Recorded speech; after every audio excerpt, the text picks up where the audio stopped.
Hola a todos, gracias por acompañarnos en este nuevo lunes, sí, de ciclo de conferencias para el litigio estratégico para la defensa de los derechos de la naturaleza. El día de hoy tenemos una conferencia muy esperada, nos han hecho muchas preguntas a lo largo de estos lunes, de estos cuatro lunes. El día de hoy es el cuarto día de este ciclo y pues el próximo lunes cerramos este ciclo de conferencias que, como ya hemos dicho, es la parte introductoria a la clínica, donde ya estaremos cubriendo cosas más a detalle, temas muy interesantes, mucho más a detalle.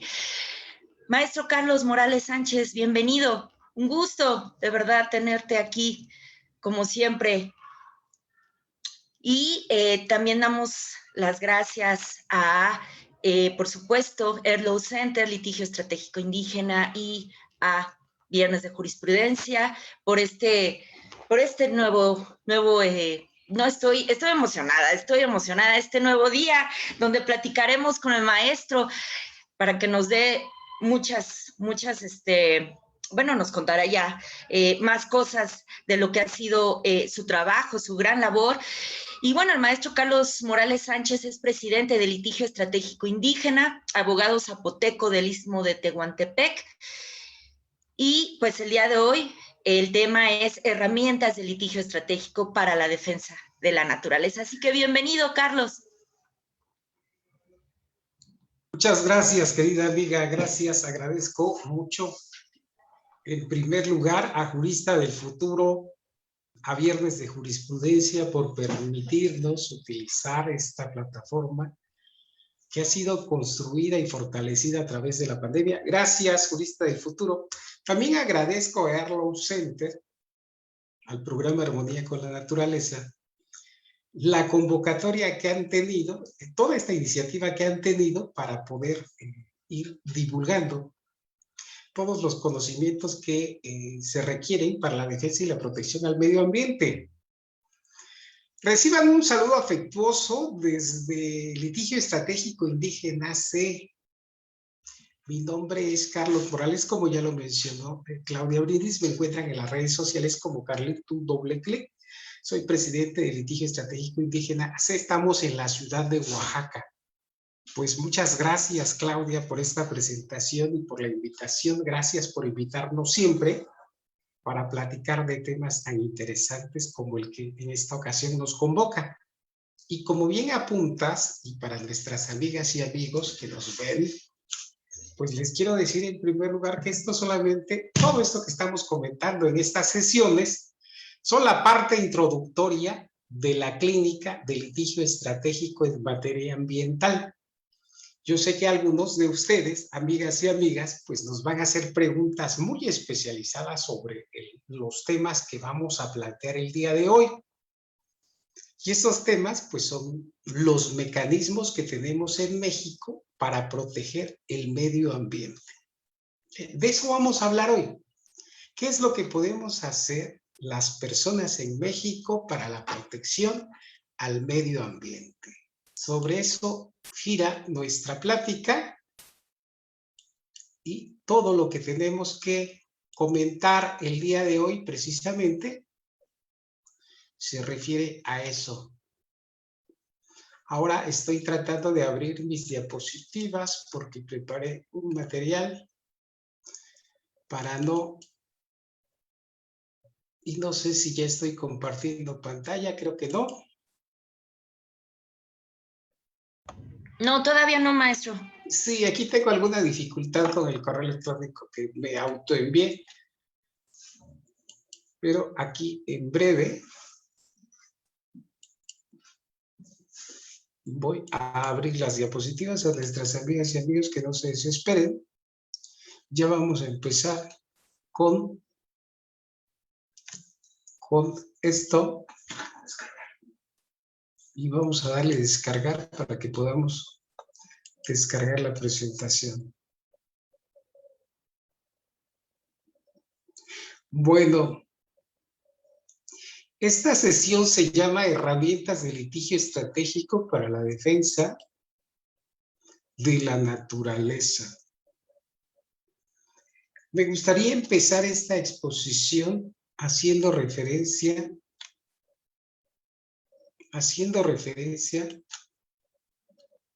a qué es el litigio estratégico en primer lugar. Algunas personas me dicen siempre, que menciono la palabra, esta frase litigio estratégico, me dicen que todos los litigios son estratégicos porque todos los litigios tienen estrategia. Esto es una interpretación errónea de lo que es el litigio estratégico. El litigio estratégico es una herramienta de cambio social, es una herramienta para cambiar a la sociedad, si bien es cierto que podemos entender que todos los litigios se llevan a cabo entre dos partes. Tratándose de litigio estratégico, las resoluciones que se emitan en este tipo de asuntos, los efectos no solo se concretan a las partes, sino que tienen un efecto de cambio social. Tienen un efecto multiplicador en la sociedad y a través del litigio estratégico lo que se busca es modificar una política pública, instaurar una política pública, por ejemplo, cambiar un estado de cosas inconstitucional, poner sobre la mesa un debate sobre un tema para abrir el debate público, entre otras cuestiones. El litigio estratégico, entonces, es una piedra que se arroja a la quietud del río y que genera efectos concéntricos. No solamente se constriñe a un litigio entre dos partes, sino que los efectos de las resoluciones que se emitan pues trascienden a esas dos partes que litigan. Incluso el gran éxito del litigio estratégico es que incluso sin un resultado ya visible a través de una sentencia, la gran importancia del litigio estratégico es que ponemos en el debate público el tema planteado. Bueno, con esas breves consideraciones, ustedes pueden revisar el concepto de litigio estratégico de Ana Milena Coral, pueden ustedes buscar cualquier concepto de litigio estratégico. Don Víctor Rodríguez Recia también ha definido con mucha precisión la definición de litigio estratégico. Nuestra asociación se llama así, Litigio Estratégico Indígena. Ahora, pues voy a proceder a compartir la diapositiva que espero que ya se esté viendo. Gracias. Tenemos entonces en primer lugar el título de nuestra presentación que ya hemos comentado, se llama Litigio Estratégico para el Cambio Social, y aquí todavía hay alguna dificultad todavía con mi equipo de cómputo que no permite recorrer la siguiente diapositiva, pero en breve resolveremos este problema.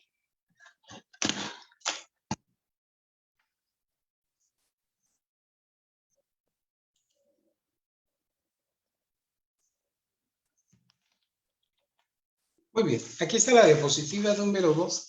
¿Cuáles son las herramientas de litigio estratégico que vamos a utilizar? ¿Qué son las herramientas que tenemos las personas en México y que podemos utilizar para la protección del medio ambiente? En primer lugar tenemos el juicio de amparo. En segundo lugar tenemos una subespecie del juicio de amparo que es el amparo colectivo. Tenemos una herramienta novedosa que es el juicio de responsabilidad ambiental. Tenemos también las acciones colectivas, una herramienta que ha sido utilizada ya desde hace mucho tiempo, que es la denuncia popular y también las quejas ante la CNDH. Ese es el ramillete de acciones que las personas en México podemos utilizar jurisdiccionalmente para la protección del medio ambiente. Nosotros, las abogadas y los abogados, pensamos que la norma jurídica, que los procedimientos, que el litigio, lo es todo. ¿Hay otras herramientas más para la protección del medio ambiente? Claro que sí. La prevención, la educación ambiental, etc. Pero nosotros, desde nuestra perspectiva jurídica, pensamos, amigas y amigos, que estas son las herramientas que podemos utilizar jurídicamente. Nosotros consideramos que son estas y que no hay más, pero si alguien desde el público identifica otro medio de litigio, pues será muy interesante que lo comentemos Pero básicamente la herramienta más poderosa que tenemos actualmente en México es el juicio de amparo. Si ustedes saben que nuestro juicio de amparo ha sido modificado recientemente, apenas en el 2013. A partir del 2013 tenemos un nuevo juicio de amparo. Aquí puse en esta diapositiva una breve definición de lo que a mi juicio, y tomando ideas de por aquí y de por allá, podemos hacer un concepto muy sencillo de lo que es el juicio de amparo.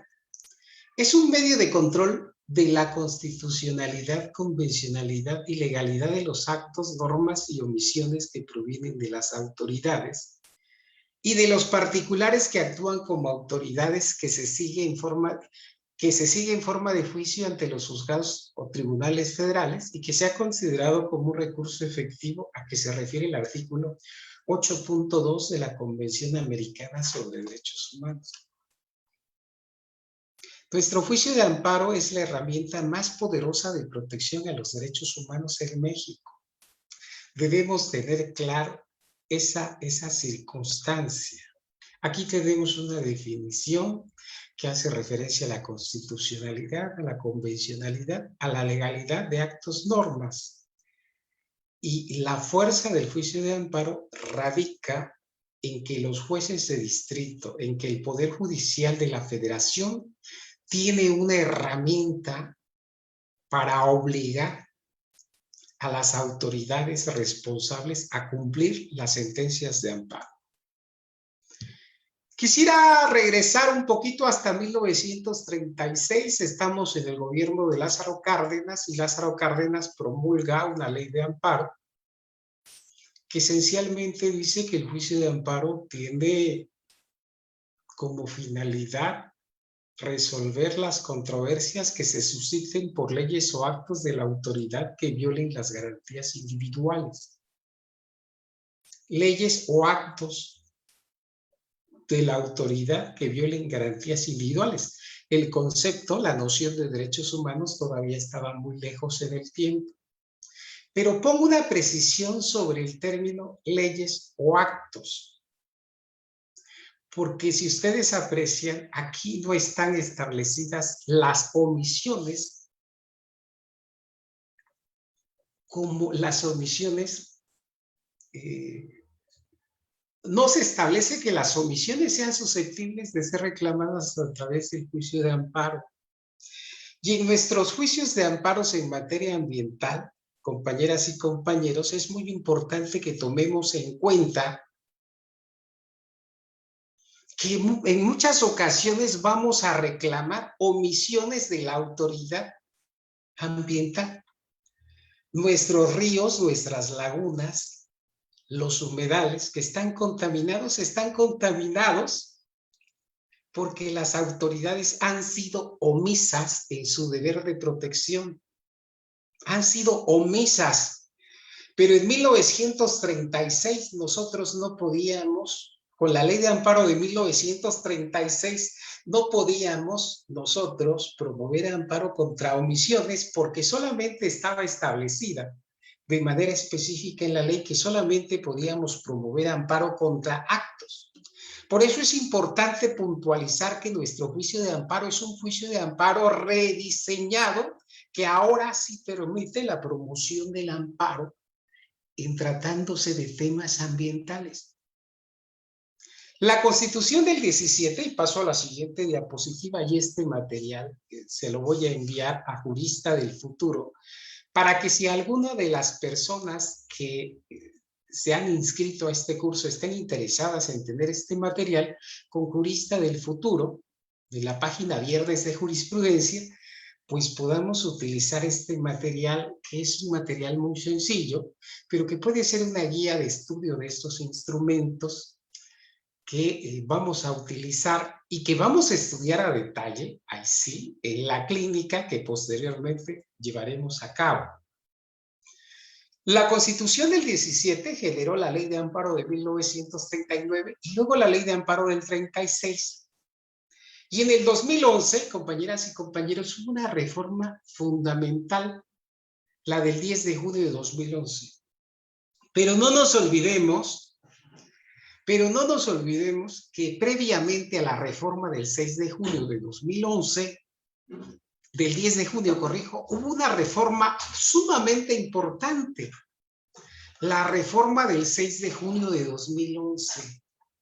Mientras que la reforma del 10 de junio de 2011 es una reforma sustantiva, la reforma del 6 de junio es una reforma adjetiva. Se modificó, se rediseñó nuestro juicio de amparo. Tenemos hoy un juicio de amparo renovado porque la reforma del 6 de junio de 2011 vino a romper con aquella visión que teníamos sobre el juicio de amparo. Hizo un juicio de amparo más ágil, con una amplitud protectora más extensa.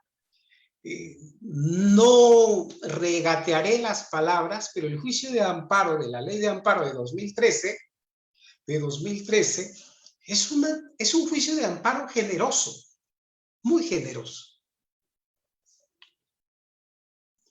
Aquí está en esta diapositiva la explicación.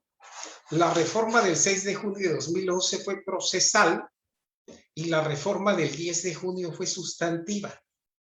Todo eso que estoy explicando tiene utilidad cuando vayamos a construir una demanda de amparo en materia ambiental. La reforma del 6 de junio de 2011, compañeras y compañeros, posibilita que hoy las personas que estamos en México podamos promover amparo contra particulares en determinadas circunstancias y casos específicos. Que podamos promover amparo colectivos, que podamos promover amparo contra las desapariciones forzadas, que podamos promover amparo contra omisiones de autoridad, pero sobre todo que podamos promover amparo con base en el interés legítimo. Y el interés legítimo es la herramienta fundamental que requiere conocer una persona al momento en que promueva un amparo en materia ambiental. El interés legítimo es fundamental porque esta herramienta es lo que permite. Es necesario acreditarlo para poder promover un juicio de amparo. Y en nuestras sesiones de la clínica que vamos a tener posteriormente, vamos a analizar las diversas jurisprudencias y cómo el interés legítimo ha ido modificándose poco a poco, porque es un concepto en construcción. La promoción de los amparos ambientales no se entiende sin la reforma del 10 de junio de 2011. El 10 de junio de 2011, en la reforma del 10 de junio de 2011, el constituyente mexicano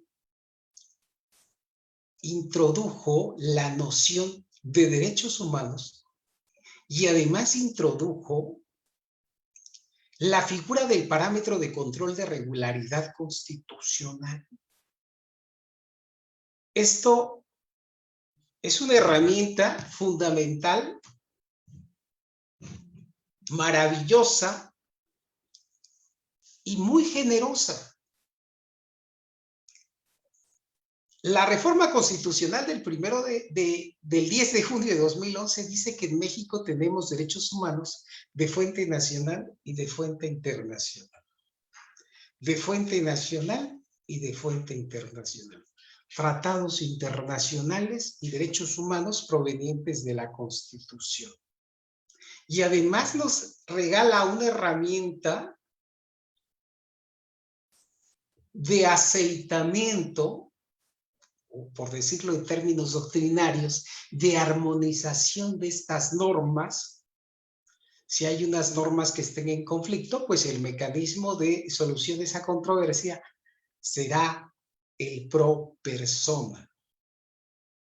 La reforma del 10 de junio es importante en México porque establece que no solo tenemos derechos humanos de la Constitución, o como decía el maestro Burgoa en su célebre libro, Las garantías individuales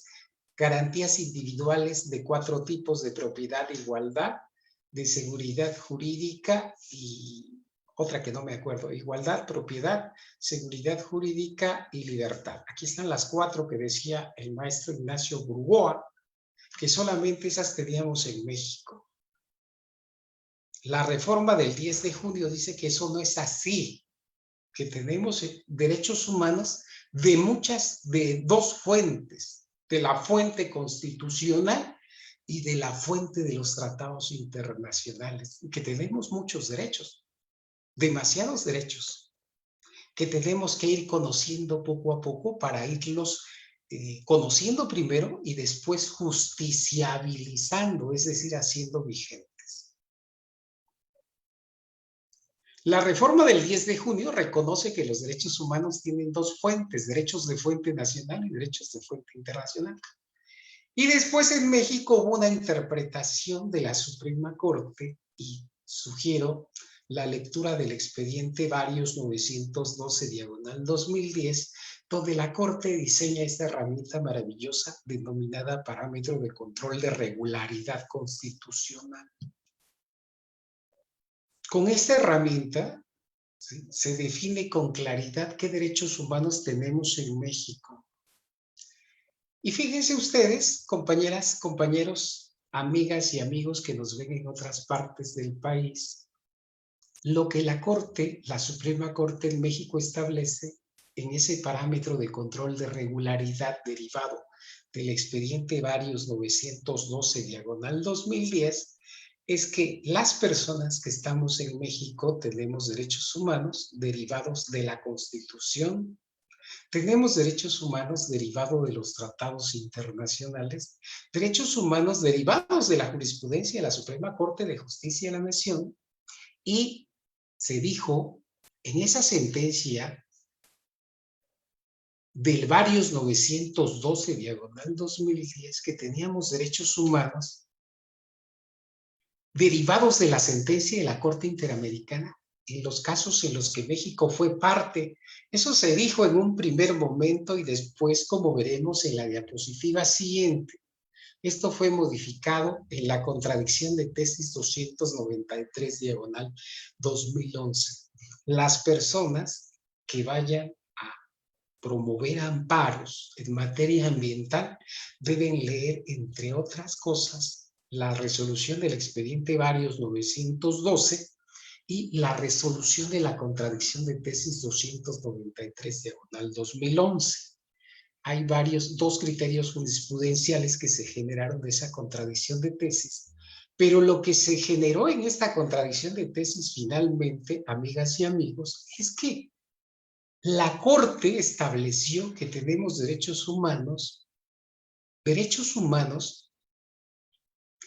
no solo derivados de los tratados internacionales y de la Constitución y de la jurisprudencia de la Suprema Corte de Justicia de la Nación, sino que también tenemos derechos humanos de la jurisprudencia, de toda la jurisprudencia de la Corte Interamericana emitida, aunque México no haya sido parte del litigio. Esto es muy importante y posteriormente vamos a ir explicando paso a paso esto. Así estaban las cosas y el 2 de abril de 2013 fue publicada la nueva ley de amparo.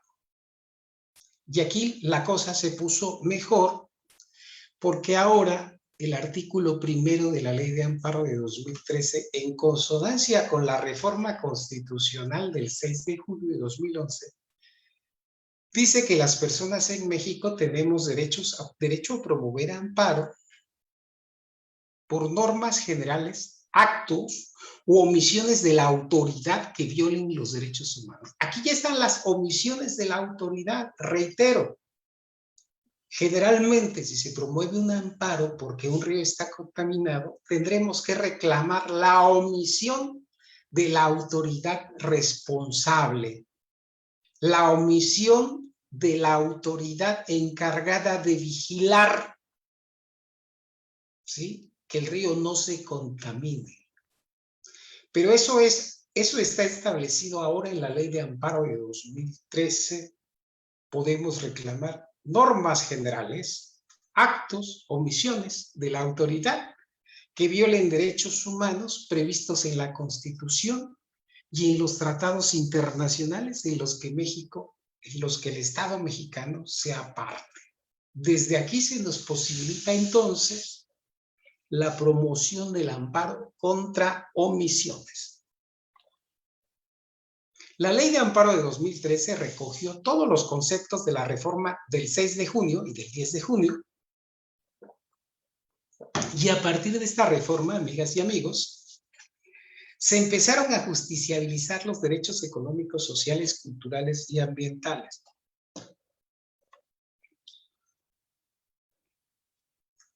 Yo ya dije hace un momento que uno de los aspectos fundamentales de la Ley de Amparo de 2013 es que posibilita la promoción del juicio de amparo con base en el interés legítimo. Desde hace muchos años, Genaro Góngora Pimentel, excelente jurista, únicamente jurista,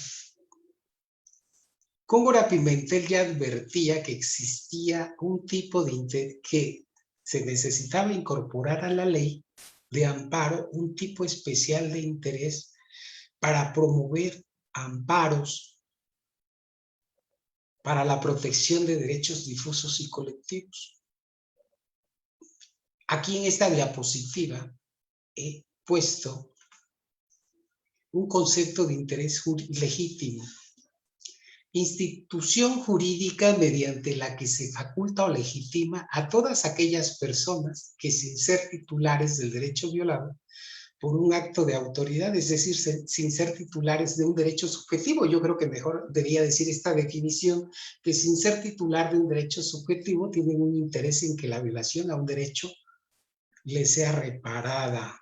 Implica el reconocimiento, dice aquí esta diapositiva, de la legitimación de las personas cuyo sustento no se encuentra en un derecho subjetivo otorgado por la normatividad, sino en un interés cualificado que de hecho pueda tener respecto de la constitucionalidad de determinados actos de autoridad. El concepto del interés jurídico, reitero, del interés legítimo, reitero, es un concepto en construcción. Se está construyendo día a día. Se está construyendo. Y Genaro Góngora hacía una reflexión hace muchos años para ejemplificar que era necesario que la ley de amparo contuviera el interés legítimo. Y decía que un matrimonio había ido y había adquirido una propiedad cerca de un bosque, y había adquirido esa propiedad porque estaba el bosque, y quería pues que su familia creciera, se desarrollara en el contorno del bosque que estaba aledaño al fraccionamiento donde habían comprado una casa. Y muy contentos, esta familia había comprado la casa, pero meses después, decía Góngora en su relato, el gobierno del Distrito Federal había determinado ahí construir un cuartel de policía. Que cuando las personas, el matrimonio o la persona había promovido amparo porque habían ordenado la construcción de un cuartel de policía cerca de su casa, pues lo que los jueces le decían, oiga, ¿y es su terreno? No, no es su terreno. Oiga, ¿y usted tiene alguna afectación? ¿Le afectaron su casa? No, no, le afectaron mi casa. Entonces, este ejemplo servía para vislumbrar que se necesitaba tener un interés especial para poder combatir estas determinaciones de la autoridad. Era muy importante tener un tipo especial de interés para promover este juicio de amparo. Durante la vigencia de la Ley de Amparo de 1936 era imposible promover amparo para rescatar un reo, porque no teníamos este tipo de interés legítimo. ¿Y es tu río? No, no es mi río. ¿Y a ti en qué te afecta? ¿Se inunda con tu casa? ¿La basura del río te afecta? No, no, entonces no estés molestando, decían los jueces, porque no tienes interés para combatir las omisiones o la contaminación del río mediante un juicio de amparo. Pero qué bueno que mediante la ley de amparo del 2013 ya se reconozca esta posibilidad del interés legítimo. Qué bueno. Aquí está una definición, es un interés calificado respecto de la regularidad de actos que nace de la afectación en la esfera jurídica del individuo, etc. Yo voy a dejar estas diapositivas, por favor, si alguien está interesado, pues se las dejo con el licenciado jurista del futuro, o con la maestra Claudia Brindis también. Y entonces tenemos que el interés legítimo, ¿dónde está el interés legítimo en la ley? Está establecido en el artículo 5 de la ley de amparo. Y solamente la única mención que existe al interés legítimo en la ley, pues es precisamente la que hace referencia al artículo 5 de la ley de amparo. Son partes en el juicio de amparo, dice la ley, el quejoso, teniendo tal carácter quien aduce ser titular de un derecho subjetivo o de un interés legítimo, individual o colectivo, siempre que aleguen que la norma, acto o omisión reclamado, violan los derechos previstos en el artículo 1 de esta ley y con ello se produzca una afectación real y actual a su esfera jurídica, ya sea de manera directa o en virtud de su especial situación frente al orden jurídico. Vamos a promover siempre que promovamos amparo contra la contaminación de un río, vamos a tener que citar que promovemos con base en el interés legítimo. Hay ya varios criterios jurisprudenciales de la Suprema Corte de Justicia de la Nación, donde se empieza a explicar poco a poco qué es el interés legítimo.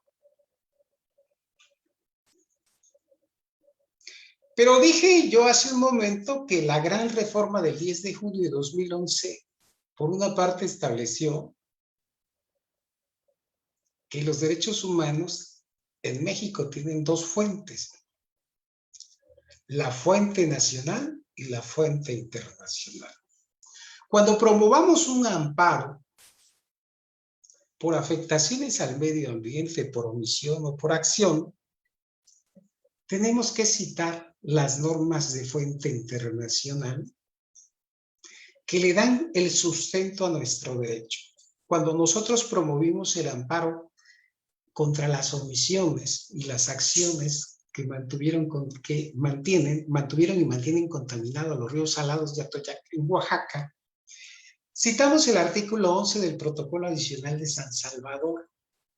Artículo 11 del Protocolo Adicional de San Salvador. Citamos también el Pacto Internacional de Derechos Económicos, Sociales y Culturales. Y también citamos el artículo 4 de la Constitución. Pero hay más tratados internacionales y es posible que en algunos tratados internacionales también se haga referencia a la protección al medio ambiente. ¿Cuál es la tarea que tenemos ahora? Pues tenemos la tarea de acudir, revisar, buscar los tratados internacionales para que de esta manera encontremos el sustento de nuestro juicio de amparo, porque acuérdense ustedes que las normas constitucionales y convencionales establecen el derecho. Es el discurso normativo. El juicio de amparo como herramienta de litigio estratégico es el puente mediante el que estos derechos que están dentro de un discurso aterricen, se vuelvan realidad. Por eso es importante el derecho, la norma lo establece, puede establecer el derecho. El derecho al medio ambiente sano, adecuado para el desarrollo y bienestar. Eso dice el artículo 4. Y uno separa por los ríos, por las márgenes de los ríos de México y observa uno una realidad divorciada entre norma y la situación fáctica. ¿Y cuál es el mecanismo mediante el cual este discurso normativo tiene que llegar a la realidad y mejorarla? Son los instrumentos de protección que aquí estamos analizando. Y estamos analizando en el instrumento que consideramos más importante, juicio de amparo. La Constitución, los tratados internacionales dicen que tengo derecho a un medio ambiente sano, adecuado para el desarrollo y el bienestar, pero mi río está contaminado. Debo entonces empezar a ejercer acciones jurídicas, juicio de amparo, juicio de responsabilidad ambiental, acciones colectivas, denuncias populares, queja ante la Comisión Nacional de los Derechos Humanos, para empezar a revertir esta situación en la que los ríos se encuentran. Esto, compañeras y compañeros, es empezar a pasar de un nivel de la ciudadanía lo que hace actualmente es presentar escritos, peticiones libres a las autoridades para que intervengan. Las ciudadanas y los ciudadanos preocupados hoy lo único que hacen es presentar escritos ante las instancias y le piden a las instancias, requerimos que tomen cartas en el asunto. Hoy tenemos que avanzar del tomen cartas en el asunto a una actitud ciudadana más proactiva, que es hacer litigio con estas herramientas que estamos comentando para empezar a revertir la situación tan lamentable en la que se encuentran los ríos. Pasar de la simple petición a hacer litigio. Esa es la propuesta de esta clínica. Esta es la propuesta de este seminario, de este ciclo de conferencias que Arlow Center, que el programa Armonía con la Naturaleza, que el litigio estratégico y que Viernes de Jurisprudencia postula. Tenemos que ir avanzando. Entonces, hasta este momento, y quisiera yo señalar que estamos analizando, bueno, muy por encimita, las herramientas que podemos utilizar para la protección al medio ambiente, y estamos con el juicio de amparo, y estamos haciendo referencia a que hoy podemos promover un juicio de amparo contra la protección, contra la contaminación del medio ambiente, en virtud de que hay un nuevo rediseño en la ley de amparo. Y también dijimos que tenemos que utilizar las herramientas de fuente internacional, tratados internacionales, para poder hacer estas reclamaciones en vía de amparo. Solamente podemos utilizar como herramienta los tratados, las convenciones, los pactos, lo que se conoce como derecho hard. No podemos utilizar como herramienta el derecho soft, las declaraciones, los principios y las reglas, porque lo que conforma el parámetro de control de regularidad constitucional es, compañeras y compañeros, los tratados, las convenciones, los pactos que México haya suscrito. Nada más. Muy bien. Siempre que vayamos a promover un juicio de amparo para la protección al medio ambiente, tenemos que ver, primero, contar con el interés legítimo. ¿Qué es el interés legítimo? Pues una relación. Tenemos que acreditar, dice la Suprema Corte, que somos, dice así dijo la Corte, que somos beneficiarios de los servicios ambientales del río. En otras resoluciones se dijo que formáramos parte del ecosistema. A ver, quisiera ponerlo de manera muy sencilla porque este es un tema que vamos a analizar con mucha precisión en la clínica que posteriormente daremos, y desde entonces, ya desde este momento hago la invitación para que postulemos a esa clínica y podamos ingresar. Ya a través de la página Viernes de Jurisprudencia estaremos señalando las fechas. Miren, cuando promovimos el amparo por el rescate de los ríos Salado y Atoyac, nosotros tuvimos que acreditar que la persona que promueve el amparo, vivía a una distancia cercana del río. Hoy la jurisprudencia ha avanzado y ha reconocido el interés legítimo de las personas que viven en una ciudad que tenga un río aledaño o que lo atraviese, el interés legítimo para promover, ¿sí?, el juicio de amparo. Tenemos entonces que acreditar que la persona que promueve el amparo está en el contorno, en el contexto, es habitante de la ciudad, del pueblo por donde pasa el río. Nosotros pensamos en litigio estratégico indígena C, que cualquier persona del Estado o del planeta, del país o del planeta, tiene interés para la protección del río. Pero los órganos del Poder Judicial de la Federación pues han establecido que tiene interés la persona que vive dentro de la ciudad por la que pasa el río o el pueblo. Debemos tener mucho cuidado con eso y acreditarlo. Cuando promovimos el amparo por el rescate de los ríos Salado y Atoyac en Oaxaca, pues utilizamos este parámetro de control de regularidad constitucional. Artículo 4 de la Constitución, artículo 11, y todavía no se había desarrollado el caso de la laguna de Carpintero, pero ustedes pueden utilizar esta jurisprudencia. Y también hasta este momento no hay jurisprudencia de la Corte IDH en materia ambiental, todavía no. Sí, ya hay una jurisprudencia en materia de DESCA de la Corte Interamericana, pero es en materia laboral, Lagos del Campo. Y hay otras jurisprudencias en las que la Corte Interamericana hizo referencia a los DESCA, los derechos económicos, sociales, culturales, pero desde de rebote. Analizaba el derecho a la vida y luego hacía referencia a algunos derechos económicos, sociales y culturales. Aquí está el juicio. Una de las críticas que se le ha hecho al juicio de amparo es que es un juicio de amparo sumamente tecnificado.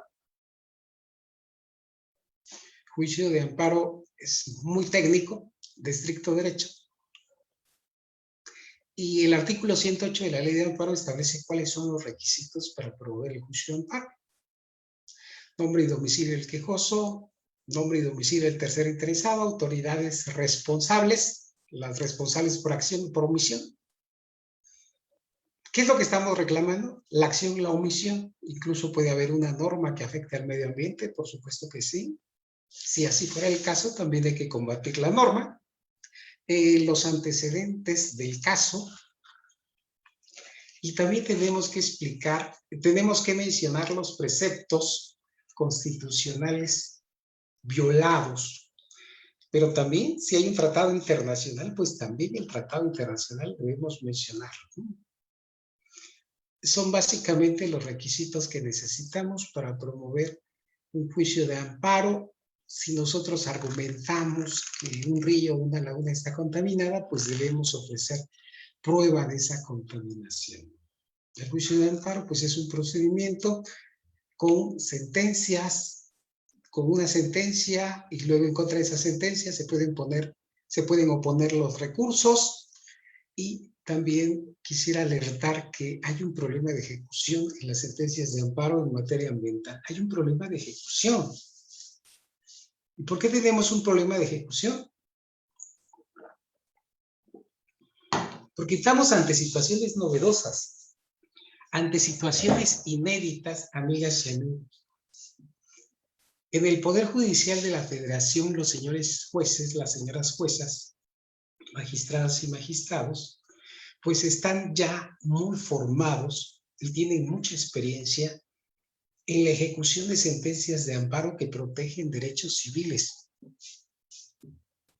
Si un juez, una autoridad, ordena una clausura, una expropiación, una orden de aprehensión o una sentencia, actos que afectan la libertad de comercio, la libertad de ambulatoria, pues existe ya mucha jurisprudencia y los jueces y las juezas pues tienen mucho conocimiento sobre cómo cumplir, cómo ejecutar esta sentencia de amparo.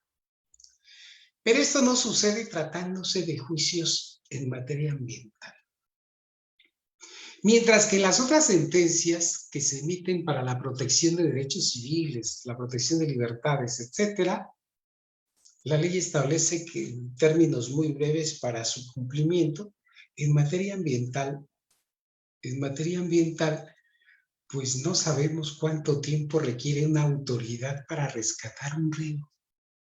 Pueden ser años. En el caso del riachuelo en Argentina, ya llevan por lo menos 13 años y han avanzado bastante, pero no han llegado a la totalidad del cumplimiento.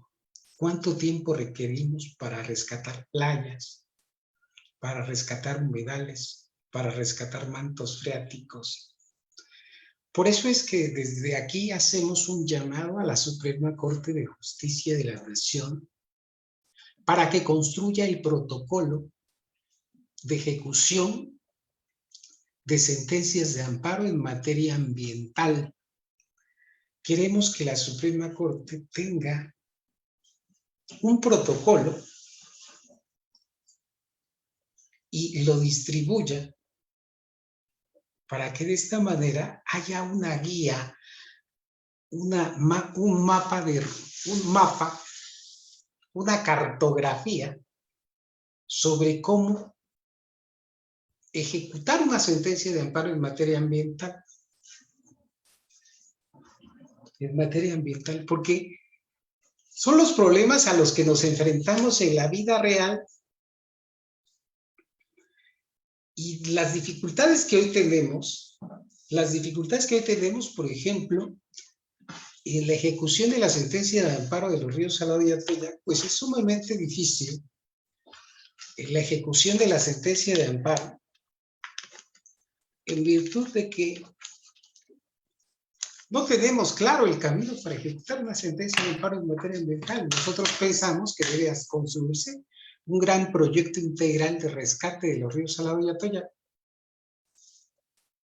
y que ese plan establezca qué debe hacer cada autoridad, cada municipio, la entidad gubernamental encargada de la protección al ambiente o las instancias nacionales, las federales. Por eso es importante el llamado que estoy haciendo para que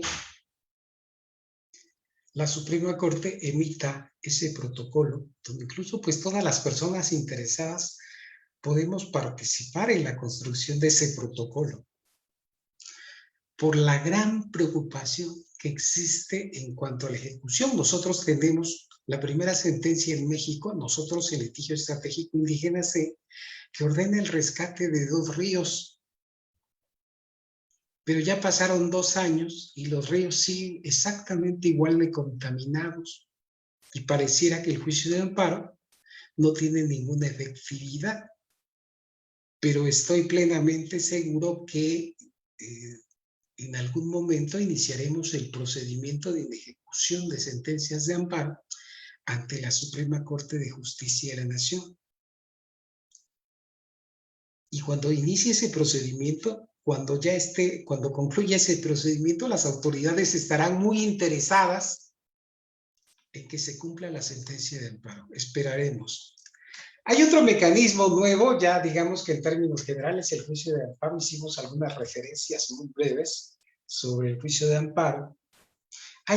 Ahora nuestra ley de amparo introdujo la noción de amparo colectivo, y el amparo colectivo pues se desprende del artículo 5º de la ley de amparo, que dice: son partes en el juicio de amparo, en el artículo 5º, el quejoso teniendo tal carácter quien aduce ser titular de un derecho subjetivo o de un interés legítimo individual o colectivo. Muy importante el amparo colectivo, que quisiera señalar, no debemos confundir con las acciones colectivas. Las acciones colectivas son de otra naturaleza. Amparo colectivo también puede ser de utilidad para la protección al medio ambiente, y las acciones colectivas también, nada más que son diferentes rutas. Entonces, hasta este momento hemos hablado muy por encimita del amparo en términos generales, del amparo colectivo, que ustedes ven que únicamente se hace referencia al amparo colectivo en una línea del artículo 5º de la Ley de Amparo, y las acciones colectivas. Y a las acciones colectivas le vamos a dedicar un poco más de tiempo, porque las acciones colectivas no son muy conocidas en México, no obstante que existen en nuestro Código Federal de Procedimientos Civiles. Las acciones colectivas, ¿ante quién se tramitan las acciones colectivas? La defensa y protección de los derechos e intereses colectivos será, dice, ejercida exclusivamente ante los tribunales de la Federación, y solo podrán promoverse, miren, aquí viene el ámbito, las materias que son objetos de acciones colectivas, relaciones de consumo de bienes o servicios públicos o privados y medio ambiente. ¿En qué tipo de materias? Aquí está de nuevo. Relaciones de consumos de bienes o servicios públicos o privados y medio ambiente. Ejemplo, usuarios de Telcel, afectaciones al medio ambiente por particulares, entre otras. Pero ahorita vamos a explicar claramente esto.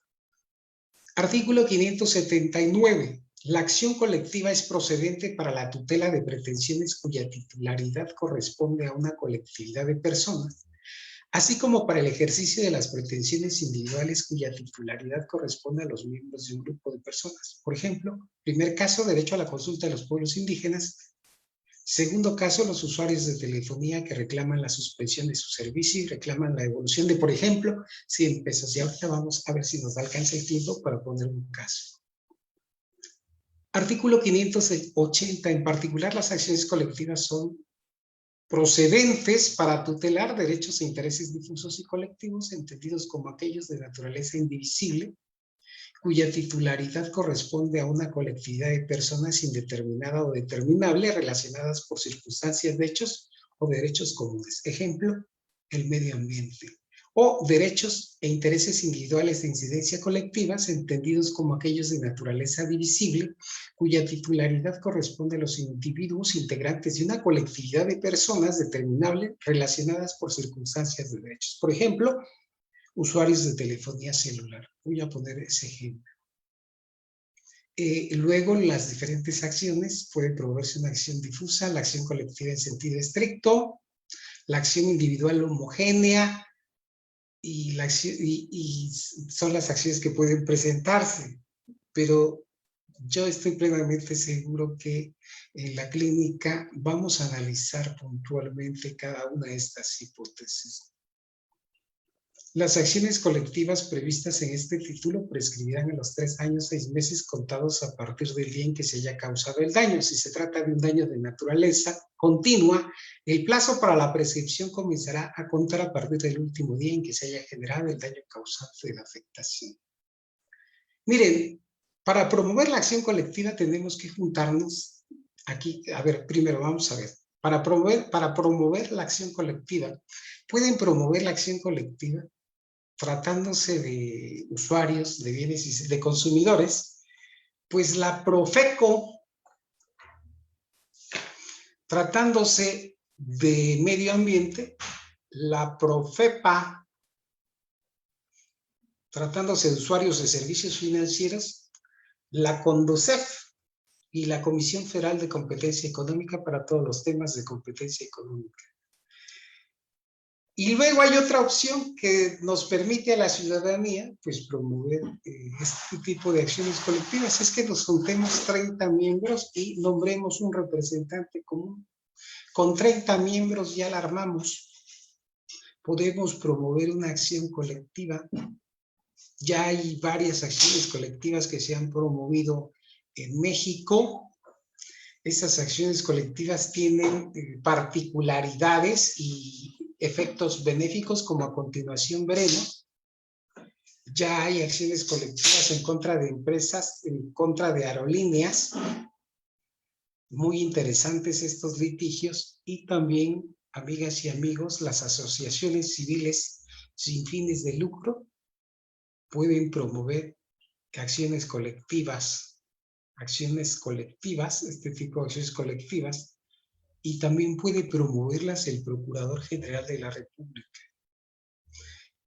¿Dónde está la posibilidad de las personas, en lo individual, de promover las acciones colectivas? Pues en la fracción segunda. Nos juntamos una colectividad y podemos promover una acción colectiva. Aquí en este artículo 587 del Código Federal de Procedimientos Civiles, amigas y amigos, pueden encontrar los requisitos para la promoción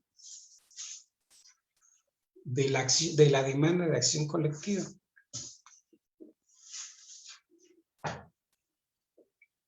Perdón, me tomé un poquito de agua de Chilacayota. ¿Cuál es el primer requisito? Poner el tribunal ante el cual se promueve.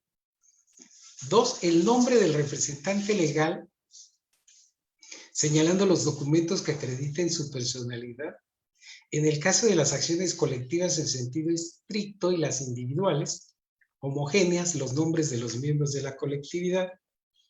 Los documentos, acuérdense, con los que el actor acredita su representación, el nombre y domicilio del demandado, la precisión, hay que especificar cuál es el derecho difuso, colectivo, individual, homogéneo, que se considera afectado. El tipo de acción que se pretende promover, las pretensiones correspondientes a la acción, los hechos, acuérdense, tenemos que hacer nuestros hechos, y luego piden los fundamentos de derecho, y también las consideraciones cuando se trata de acciones colectivas en sentido estricto, individuales homogéneas, las consideraciones y los hechos que sustenten la conveniencia de la sustanciación por la vía colectiva en lugar de la acción individual. Si ustedes pueden apreciar, las acciones colectivas son muy técnicas, hay que especificar, cumplir con muchos requisitos. Es muy importante tener la claridad de los requisitos, cumplirlos. Se establece todo un capítulo de legitimación y la causa. Hay que explicar, son requisitos de procedencia de la legitimación, que se trate de actos que dañan a consumidores o usuarios de bienes o servicios, o privados o al medio ambiente, etcétera. Que verse sobre cuestiones comunes de hechos o de derecho entre los miembros de la colectividad, que existen al menos 30 miembros en el caso de las acciones colectivas en sentido estricto e individuales homogéneas. Aquí están todos los demás requisitos. Miren, pero ¿qué es lo importante de esta acción colectiva? Que si hay otras personas que no están litigando el asunto en la acción colectiva, estas personas pueden adherirse a la acción siempre que se trate de acciones colectivas en sentido estricto e individuales, homogéneas. La adhesión a su ejercicio podrá realizarse por cada individuo que tenga una afectación a través de una comunicación expresa. Es decir, podemos adherirnos en el curso del juicio, presentarnos, adherirnos a un juicio. Vamos a suponer que 30 personas, o 40 o 50 estén promoviendo una acción colectiva en contra de una telefonía, de una empresa telefónica, una empresa telefónica que les cobra, pero que no les dio un servicio específicamente en algunos días. Ustedes se imaginarán pelearse contra una empresa telefónica por 50 pesos por la cancelación de un servicio de 2 tardes, por ejemplo. Pelearse contra una empresa telefónica, pues debe ser pelearse contra Goliat. ¿Qué es lo que permite la acción colectiva? Pues que nos juntemos varias personas y litiguemos en contra de esa empresa.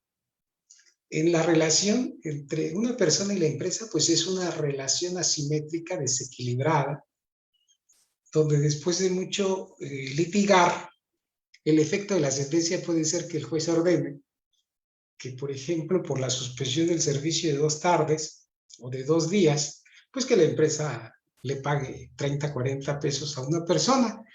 Y como ustedes sabrán, aquí aplicaría el dicho de sale más caro el caldo que las albóndigas.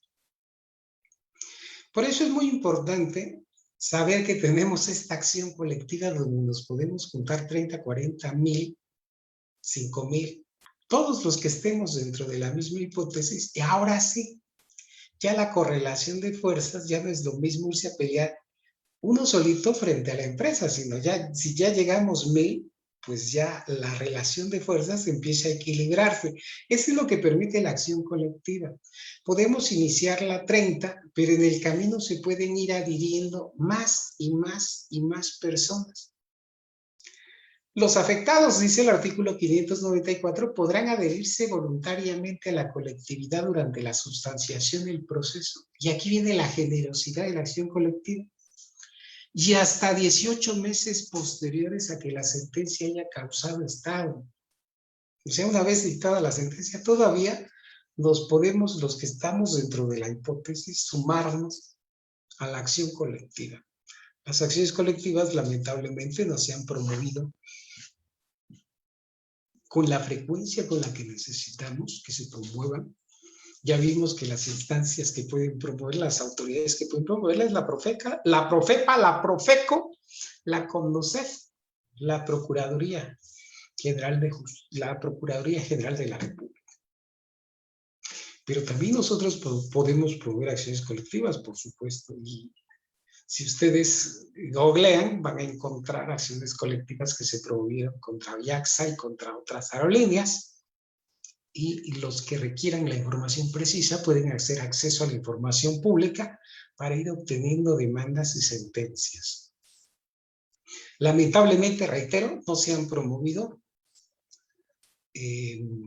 muchas acciones colectivas en México. Desconocemos la naturaleza de las acciones colectivas. Hace 2 años antes de la pandemia, tuve la oportunidad de hablar con el subprocurador jurídico de la Profeco en un evento en la ciudad de Oaxaca, y me decía que solamente ellos han promovido desde la Profeco 5 acciones colectivas que no habían terminado en una sentencia, sino que hubo un convenio judicial. Bueno, solamente para hacer un breve repaso, quienes estemos interesados en la protección del medio ambiente, podemos utilizar el juicio de amparo, podemos utilizar el amparo colectivo, y ahora estamos haciendo referencia, viendo las acciones colectivas. Aquí está nuestro Código Federal de Procedimientos Civiles, establece todos los requisitos. Hay un capítulo especial de acciones colectivas. Las acciones colectivas creo que las instauró, si no las instauró Calderón, se instauraron en la época de Peña Nieto Bebé, en el 2012. Entonces, ustedes pueden echarle un ojo, amigas y amigos, a las acciones colectivas. Código Federal de Procedimientos Civiles, por favor. Y ahora tenemos otra herramienta de litigio, el juicio de responsabilidad ambiental. Ya me están haciendo señas de que ya me apure. Tenemos el juicio de responsabilidad ambiental, ya nos echamos 1 hora, y tenemos el juicio de responsabilidad ambiental. El juicio de responsabilidad ambiental es otra herramienta que tenemos que también no hemos utilizado. Y brevemente, está establecida en la Ley Federal de Responsabilidad Ambiental, Ley Federal de Responsabilidad Ambiental, que es una ley no muy conocida. Yo no soy partidario del verde, del Partido Verde, pero el Partido Verde, sí, a mí me saca ronchas nada más hablar del Partido Verde, pero el Partido Verde postuló, Verde Ecologista de México, el del Tucán, postuló, presentó esta iniciativa y crearon la Ley Federal de Responsabilidad Ambiental. No sé, yo sé que todos los que me están viendo son muy chavos, pero hace algunos años, cuando se propuso y se aprobó esta ley, salía un comercial en la televisión que decía, si contaminó, que pague. Así se establecía. Era el comercial, y yo cito este comercial porque podemos ver entonces que esta ley también ha sido poco utilizada, y esta Ley Federal de Responsabilidad Ambiental, amigas y amigos, trae una herramienta muy chida, muy bella, que es el juicio de responsabilidad ambiental. Artículo 28, se reconoce derecho e interés legítimo para ejercer acción y demandar judicialmente la responsabilidad ambiental, la reparación y compensación de los daños ocasionados al ambiente, el pago de la sanción económica, así como las prestaciones a las personas físicas habitantes de la comunidad adyacente al daño ocasionado al ambiente. Al ambiente. Las personas morales privadas mexicanas sin fines de lucro cuyo objeto social sea la protección del ambiente general o de alguno de sus elementos. Ya Greenpeace echó un litigio contra esta fracción segunda. También puede promover el juicio de responsabilidad ambiental no solo las asociaciones, las personas morales privadas mexicanas sin fines de lucro, sino también la Federación a través de la Procuraduría. ¿Qué Procuraduría? La Profepa. La Profepa. Y la Procuraduría o instituciones que ejerzan funciones de protección al ambiente y las entidades federativas del Distrito Federal en el ámbito de su circunscripción territorial. Hay estados, entidades federativas en México que cuentan con su propio organismo de protección, su Profepa, pero local, pues. En Oaxaca tenemos la ley que crea esta procuraduría, pero curiosamente no se ha instaurado materialmente hasta la fecha. Las personas morales referidas en la fracción segunda de este artículo, dice nuestra ley, deberán acreditar que fueron legalmente constituidas por lo menos 3 años antes de la presentación de la demanda por daño ocasionado al ambiente. Ya Greenpeace echó litigio contra este párrafo. Greenpeace, esa asociación ambientalista hermana, ya hizo un litigio contra esta parte de este apartado, de esta fracción, y ya declaró inconstitucional. Las asociaciones civiles no tienen por qué esperarse 3 años para poder promover el juicio de responsabilidad ambiental. Si ustedes entran al JUS y le ponen Greenpeace, les va a rebotar inmediatamente esta tesis. Fíjense ustedes que establece este artículo 30, que el Poder Judicial contará con juzgados de distrito con jurisdicción especial en materia ambiental. Hasta este momento no existen los juzgados de distrito en materia ambiental, pero los juzgados administrativos se están encargando específicamente de la atención de estos juicios de responsabilidad ambiental. Y aquí está el párrafo que dice: en ausencia de los anteriores, serán competentes para conocer de los procedimientos judiciales de responsabilidad ambiental a que hace referencia el presente título, los jueces de distrito que correspondan según la materia. Bueno, para los amigos, las amigas y amigos que estén interesados en la materia ambiental y que quieran ser jueces de distrito en materia ambiental, yo creo que en breve el Poder Judicial de la Federación va a lanzar su convocatoria, porque ya es hora de que cree a los juzgados en materia ambiental, los juzgados de distrito en materia ambiental. Entonces, para que las compañeras y compañeros interesados pues puedan postular. El juicio de responsabilidad ambiental es sumamente técnico y se establece la obligación de reparar ambientalmente el daño que corresponda, la obligación de compensar ambientalmente a través de las acciones que procedan, etc. Miren, hay un caso, el primer caso en México es el caso de la Profepa versus Valvanera, Residencial Valvanera. Los que estén interesados, googleen en la página de la Profepa. Ahí hay una reseña sobre el caso Valvanera. Es una empresa, es un fraccionamiento que solicitó primero ante la Profepa autorización para cambiar el uso del suelo, un bosque donde iba a construir unas casas, y después dejó a medias el trámite, pero de cualquier manera fue y cortó los árboles para construir el residencial Valvanera. Y ese caso la Profepa promovió el primer juicio de responsabilidad ambiental en México. No terminó con una sentencia, pero sí terminó con un mecanismo de solución alterna. Si ustedes tienen interés en el tema, y este caso lo vamos a comentar posteriormente y de manera específica en la clínica. Hay otro mecanismo que se llama la denuncia popular, y en esta denuncia popular son las peticiones que formulamos siempre ante las instancias administrativas. Esto es un tema muy sencillo Y el otro tema que no estamos viendo aquí, que me faltó construir en mi diapositiva, es el tema relativo a las quejas ante la Comisión Nacional de los Derechos Humanos. La violación al medio ambiente es una violación a los derechos humanos, por lo que podemos promover válidamente una queja ante la CNDH. La CNDH, la Comisión Nacional para los Derechos Humanos, es competente para conocer de violaciones a derechos humanos de cualquier naturaleza, menos las laborales y de actos atribuibles al Poder Judicial de la Federación.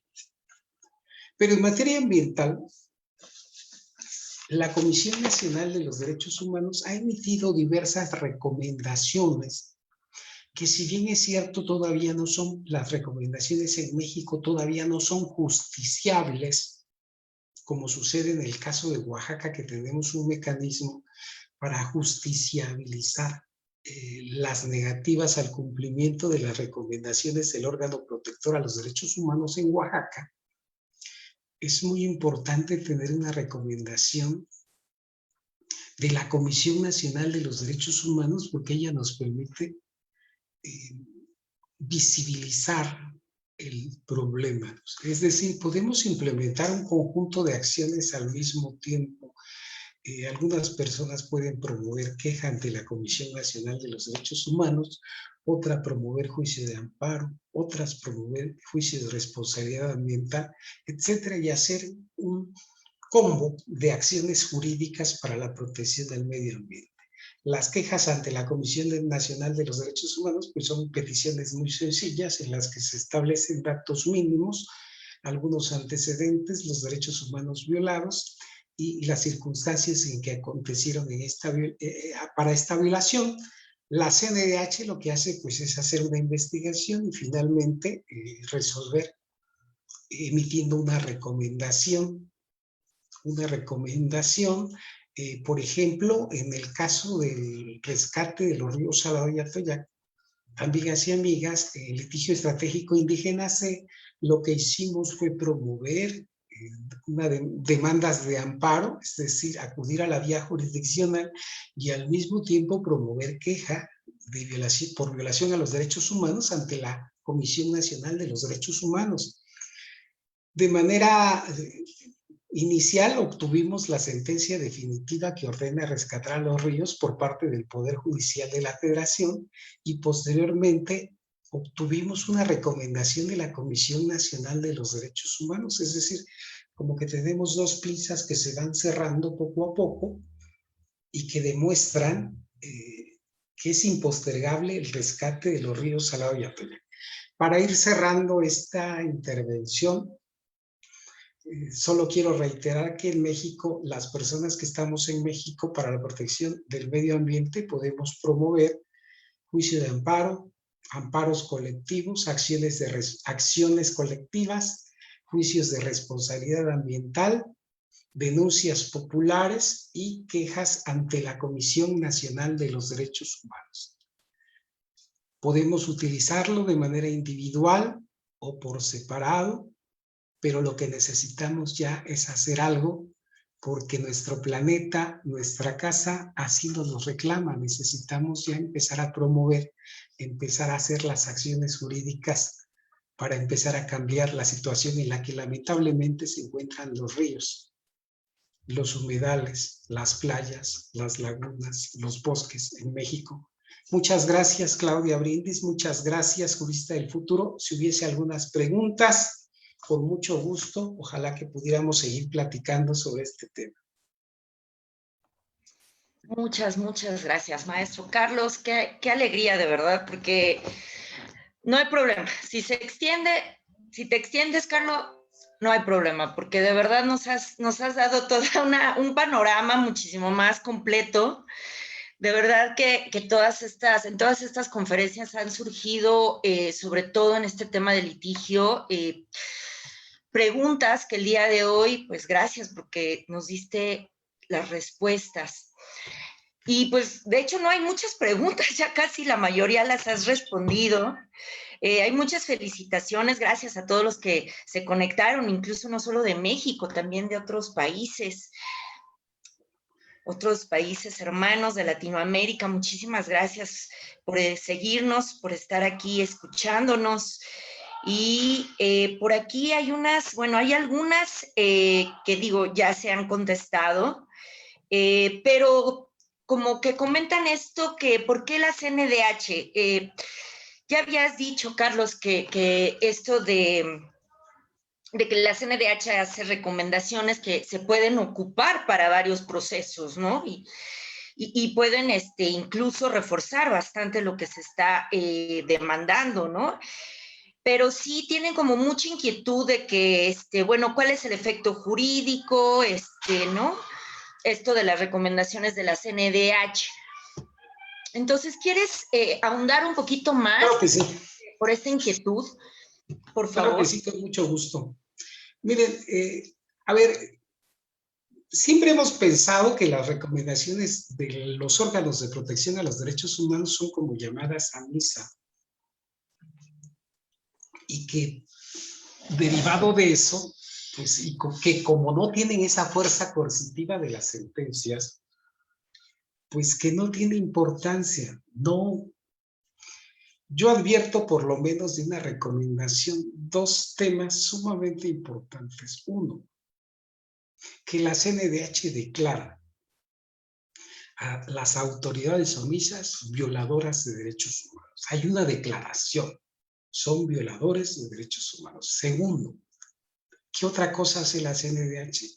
Otorgar la calidad de víctima a las personas que viven en los contornos de los ríos o de los lugares contaminados. Son víctimas.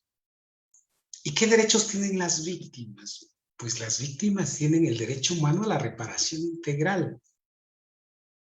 ¿Y quién debe reparar la reparación integral? Pues el Estado mexicano.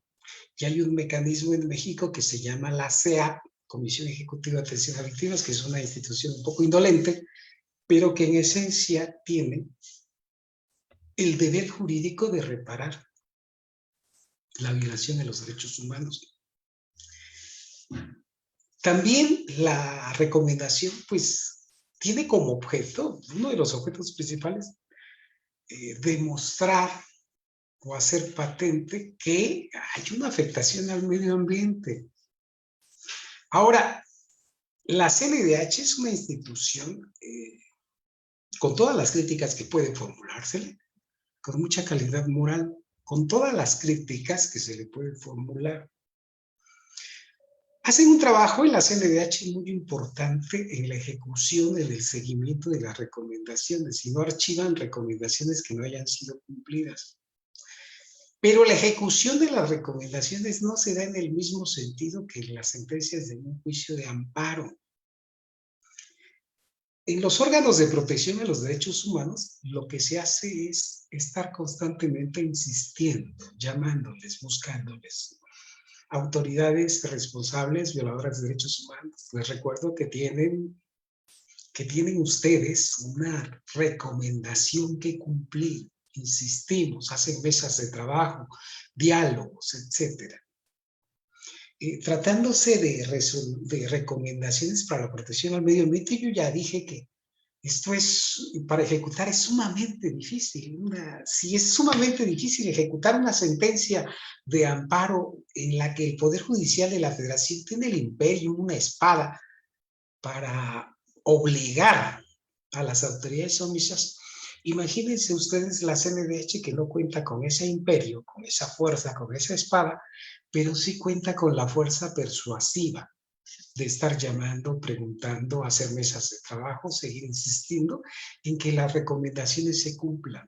Y en este país todo suma. Desde luego que ninguna autoridad en México quiere ser considerada como violadora de derechos humanos. Ahora, en Oaxaca, nosotros tenemos un mecanismo muy a la oaxaqueña, que es un juicio de protección a los derechos humanos. Miren, ¿qué hacemos en Oaxaca? Y queremos exportar este juicio a nivel nacional. Cuando la Defensoría de los Derechos Humanos del Pueblo de Oaxaca, que así se llama en Oaxaca, el Ombudsperson, también somos muy pintorescos para ponerles nombre, La Defensoría de los Derechos Humanos se llama Defensoría de los Derechos Humanos del Pueblo de Oaxaca. Y cuando este órgano emite una recomendación y la autoridad a la que va dirigida no lo cumple, el particular afectado, es decir, la víctima, o la propia defensoría, puede acudir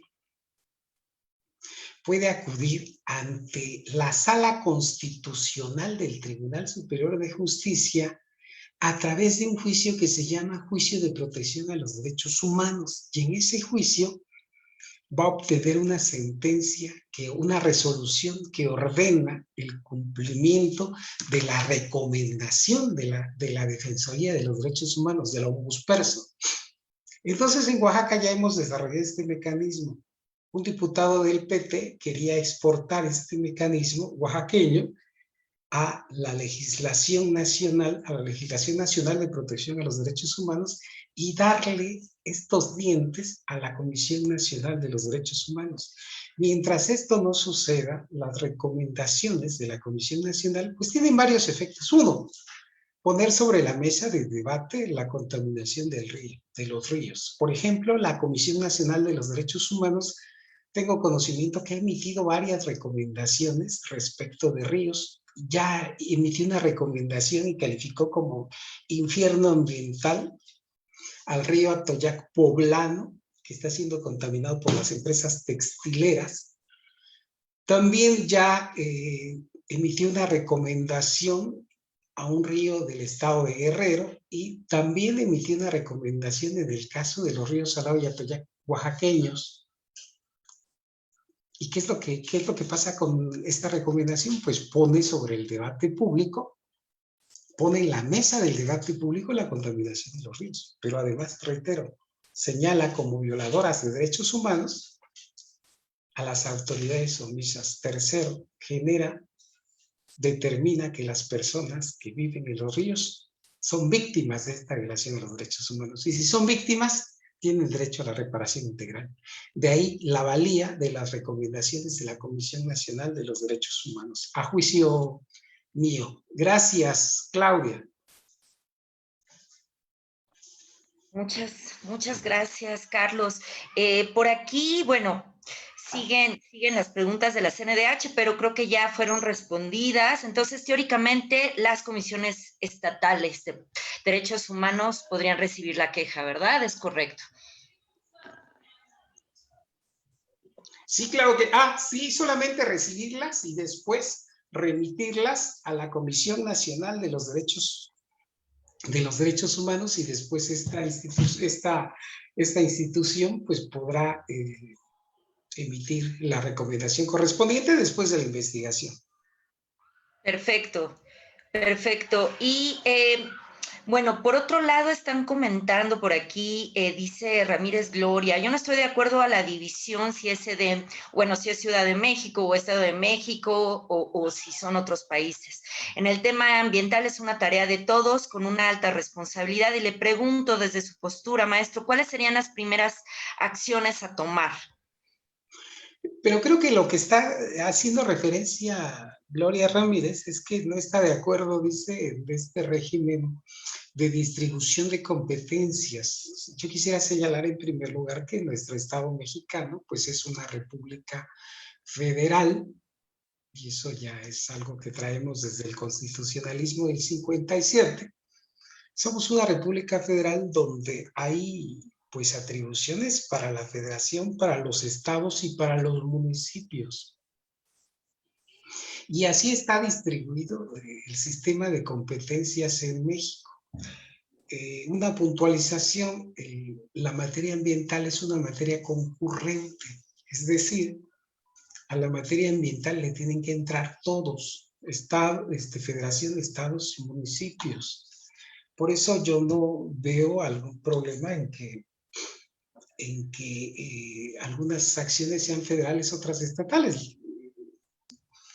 Establecer o pensar en que un órgano solamente se encargará de todas las materias, pues implicaría que en este tema, pues estaríamos recuperando aspectos de una república centralista.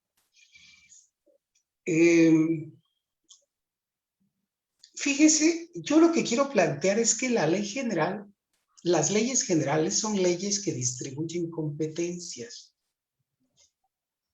En la Ley General de Aguas dice qué competencias le tocan a la Federación, qué competencias le tocan a los estados y qué competencias le tocan a los municipios. Y así las demás leyes generales son normas distribuidoras de competencias. Yo siempre he pensado que el tema ambiental en México no es un tema de indebida regulación o de que nos falten leyes, o tal vez algunas sí. Pero en términos generales está establecido de manera clara infracciones administrativas, están establecidos delitos ambientales. Lo que pasa es que en el terreno de los hechos no sucede nada. Si alguna persona va y extrae de un río material pétreo, pues eso es un delito. Si alguien va y captura una especie protegida o en peligro de extinción o con un estatus especial, pues eso es un delito. Si alguien contamina un río, pues eso es un delito, está establecido en el Código Penal Federal. Pero además si un fraccionamiento descarga sus aguas negras en el río sin tratar, eso es un delito. Y eso está establecido ya en nuestra legislación. ¿Qué pasa entonces? Pues que tenemos una legislación que en el discurso normativo protege al medio ambiente, pero que en la realidad las autoridades son omisas en vigilar el cumplimiento de esas leyes. O sea, tenemos un conjunto de normas que sancionan, que son susceptibles, que permitirían sancionar a un fraccionamiento que vierte sus aguas negras en el río. Pero las autoridades municipales pues han dado la autorización, no han vigilado que ese fraccionamiento tenga sus plantas, sus mecanismos para el tratamiento de sus aguas contaminantes.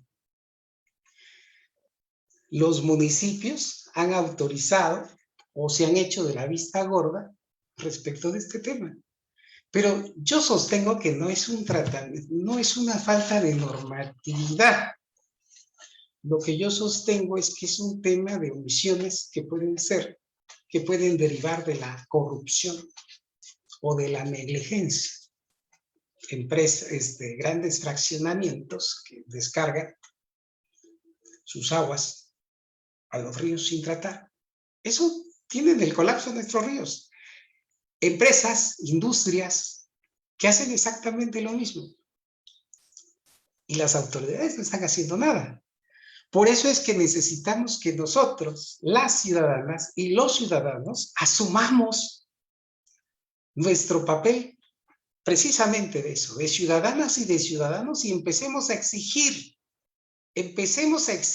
a las autoridades ambientales omisas que hagan lo que tienen que hacer. ¿Mediante qué? Mediante el juicio de amparo, mediante el juicio de responsabilidad ambiental, mediante las acciones colectivas, mediante las acciones populares, mediante las quejas ante la Comisión Nacional de los Derechos Humanos. Eso es lo que tenemos que hacer. Gracias, me emocioné. Gracias, maestro. También nosotros nos emocionamos de escucharte, Carlos. A ver, por aquí comentan de la Conagua. En este caso, bueno, en casos de contaminación de los ríos. Por aquí nos dice Miguel Ángel Guzmán, ¿cuál sería su responsabilidad jurídica? Muy bien. La Conagua es el órgano encargado de regular todo lo relacionado a las aguas nacionales en México. En el juicio de amparo promovido por el rescate de los ríos Salado y Atoyac, la jueza que emitió la resolución, Elizabeth Franco Cervantes, determina que hay una violación de derechos humanos y determina que, entre otras autoridades, la autoridad violadora de derechos humanos es la Conagua. La CNDH emite la recomendación y dice a la directora general de la Comisión Nacional del Agua, tratándose de contaminación de los ríos, y es una afirmación mía, yo considero que gran parte de la contaminación de los ríos en México y de algunas playas y de algunas lagunas se debe a la omisión de la Conagua. Si me pregunta, y me pregunta Miguel Ángel Guzmán, ¿qué responsabilidad tiene? Pues gran parte de la responsabilidad, si no toda, le corresponde a la Conagua. Ahora, ¿qué pasa? La Conagua y la Profepa se echan la pelotita. Dice la Profepa, no, a mí no me toca revisar las aguas. La Conagua dice, no, a quien le corresponde revisar es a la Profepa. Y así están en ese peloteo de decir, te toca a ti, no, no me toca a mí. Y así estamos, pero lo cierto es que, como se dice coloquialmente, mientras sean peras o sean manzanas, por lo menos en 2 resoluciones, una resolución del Poder Judicial de la Federación y una recomendación, la Conagua es la violadora de derechos humanos, es la gran violadora de los derechos humanos, y esa violación a los derechos humanos es la que mantiene contaminados a los ríos Salado y Atoyac. Por supuesto que sí. Yo siempre he dicho que la Conagua es una institución que, si no es negligente, por lo menos es sumamente indolente. Pueden argumentar ausencia de recursos, etcétera, pero no lo digo yo. La sentencia del Poder Judicial de la Federación dice que la Conagua es autoridad responsable de la violación de los derechos humanos al medio ambiente en el tema de los ríos. Y la recomendación de la Comisión Nacional de los Derechos Humanos, con letras grandotas, dirige la recomendación a la directora general de la Conagua. Ahora, si ustedes me dicen, oiga, ¿y la Profepa? No, pues tantito peor. Creo que una de las instituciones más indolentes, fíjense, indolentes, uso con mucho cuidado esta palabra, es la Profepa. En el caso del río Salado y Atoyac, con una contaminación de muchos años, solamente tenía 3 quejitas, 3 quejas ciudadanas, esas peticiones ciudadanas, y no tenía ninguna acción de investigación, análisis, nada. Solamente dentro de los expedientes que presentó en el amparo por el rescate de los ríos Salado, nada más tenía la queja de ciudadanos inquietos que presentaron, pero no había ninguna investigación ni un estudio del agua, nada. Por eso, que no he mencionado la Conagua, ya la mencioné 5 veces como violadores de derechos humanos. Y lo vuelvo a decir para que sea una sexta. Son violadores de derechos humanos. Gracias. Gracias, maestro. Y bueno, justo yo sí quiero complementar un poco en ese sentido, porque precisamente el próximo lunes vamos a hablar sobre esta propuesta de ley que es para la defensa y reconocimiento de los derechos de los ríos y otras fuentes hídricas en el estado de Oaxaca, que además es una ley secundaria a la reforma constitucional, donde ya se incluyen los derechos de la naturaleza en la Constitución de Oaxaca también. Y digamos, como un objetivo que teníamos al construir esta propuesta de ley, era dar respuesta a estas sentencias, cumplir con lo que la jueza puso en esa sentencia, ¿no? En ese rescate a los ríos salados, Salado y Atoyac. Entonces yo los invito a que el próximo lunes nos acompañen, porque justo vamos a hablar sobre la Conagua, vamos a hablar sobre el impacto, los alcances, las consecuencias jurídicas, todo esto respecto a nuestra propuesta de ley, donde, repito, pues ya estamos considerando los derechos de la naturaleza y más específicamente los derechos de los ríos y otras fuentes hídricas. Y otra cosa muy importante, sabemos que en toda la República Mexicana hay problemas socioambientales. No puede haber justicia ambiental si no hay justicia social. Y pues, por supuesto, las comunidades más afectadas son nuestros pueblos originarios, comunidades indígenas. Así que tanto nosotros como ciudadanos que vivimos en diferentes partes de la República, ciudades, pero también nuestras comunidades, nuestros pueblos originarios, nuestras comunidades indígenas y afromexicanas, todos requerimos volvernos más participativos, involucrarnos. De hecho, como bien lo dijiste, maestro Carlos, este ciclo de conferencias, esta clínica, precisamente tiene como propósito dar a conocer estas herramientas de litigio, y siempre no se preocupen, porque muchas veces dicen, no, pues es que es muy caro, los abogados cobran mucho. Bueno, pues aquí tenemos Litigio Estratégico Indígena, que son maravillosos abogados que han hecho de verdad una gran labor. Precisamente, maestro Carlos, abogado zapoteco, orgullosamente zapoteco del Istmo de Tehuantepec, que siempre nos inspira ese orgullo oaxaqueño, por supuesto. Pero sí, o sea, hay muchas organizaciones, grupos de abogados, que incluso la idea es también unirnos para hacer todo esto posible y defender a la naturaleza, defender a nuestros ríos, a nuestros bosques y todo lo que está ocurriendo, porque ya es urgente. Es urgente judicializar estos temas y de alguna manera obligar a que se cumplan estas leyes, estos reglamentos, estas leyes generales, todo lo que ya está, pues hay que hacerlo. Y donde no está, pues hay que poner las bases, por supuesto, porque por aquí nos preguntaban, bueno, ¿qué se puede hacer si se quiere llevar todo esto a otros estados?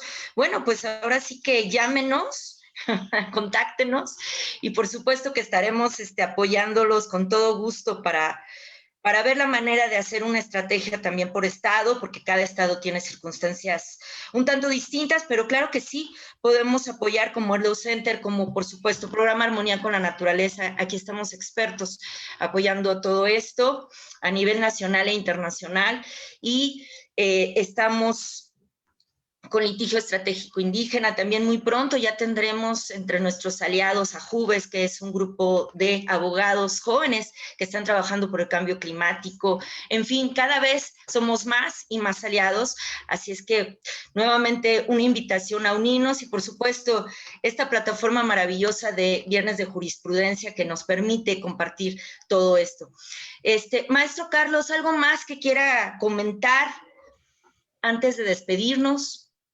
Agradecerte infinitamente y agradecer a Jurista del Futuro y decirle, en verdad, de corazón, para las amigas y amigos que están interesados en hacer litigio, que se inscriban a la clínica de litigio estratégico que vamos a dar posteriormente. Decirles que tenemos que avanzar de nivel, en el sentido de que no basta con presentar quejas, escritos, peticiones simplemente, sino que tenemos que empezar a hacer litigio, y nosotros queremos que hoy, por ejemplo, el litigio estratégico indígena es una piedrita en el zapato de las autoridades ambientales omisas, pero queremos que este caso del río Salado, de los ríos Salado y Atoyac, se replique en otras partes del país y que estemos defendiendo nuestros ríos con los mecanismos jurídicos a nuestro alcance, que son muy generosos.